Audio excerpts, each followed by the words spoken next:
Shi Bi, in my last video, of cauldrons and seals, lost symbols of authority, I mentioned that Shi Bi deserved its own video, and this is that video. First, let's examine the name. Shi basically translates to Mr. He. See my video, The Complicated Chinese Name, for more details.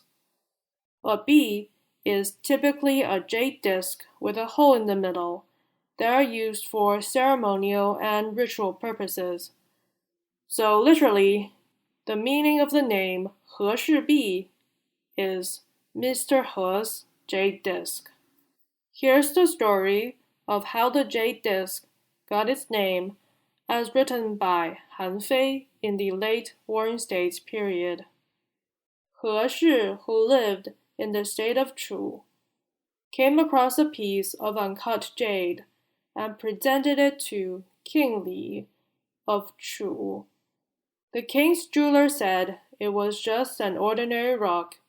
The king, regarding He Shi as a liar, ordered his left foot to be cut off. Later, when King Wu ascended the throne, He Shi presented the uncut jade again, only for the jeweler to declare it an ordinary rock. King Wu then ordered his right foot to be removed for lying. When King Wu died, King Wen succeeded. He Shi held the jade and cried for 3 days and 3 nights. When he had no more tears to cry, he began to cry blood. King Wen heard of this and sent out men to question why He Shi was crying so much, for he was not the only man in the world who had had his feet cut off. He Shi replied, "I am not crying for the loss of my feet. I am lamenting that a precious jewel is mistaken for an ordinary rock, and an honest man being called a liar." King Wen then ordered the stone to be cut and polished, revealing a beautiful piece of jade. The king named it after the man who found and presented it, and that's the story of Shi Bi. This is not the only story about Shi Bi. The second story goes, the state of Zhao had acquired the treasure of Chu.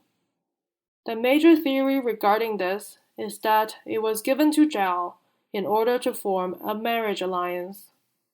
And the King of Qin had heard of this and offered 15 cities in exchange for Shi Bi. This gave rise to the idiom 价值连城, meaning as valuable as multiple cities.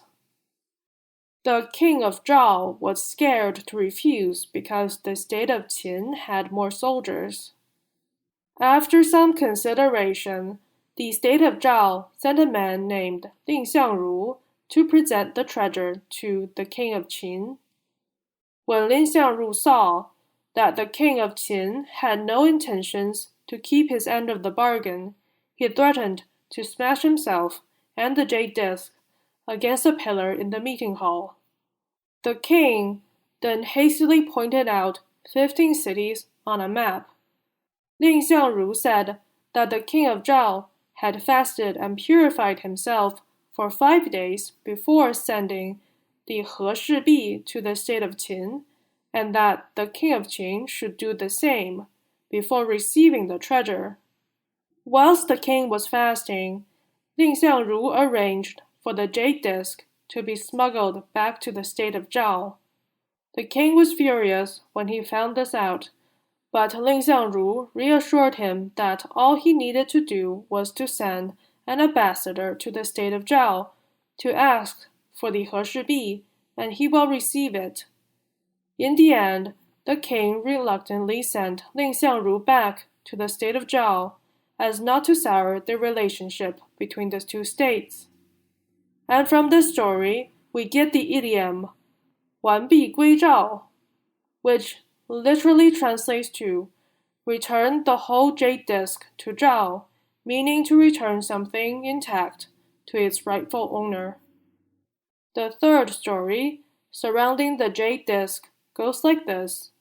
After Qin Shi Huang, the first emperor of China, conquered the state of Zhao, he acquired heshibi and ordered his Grand Chancellor Li Si to carve it into the imperial seal of China.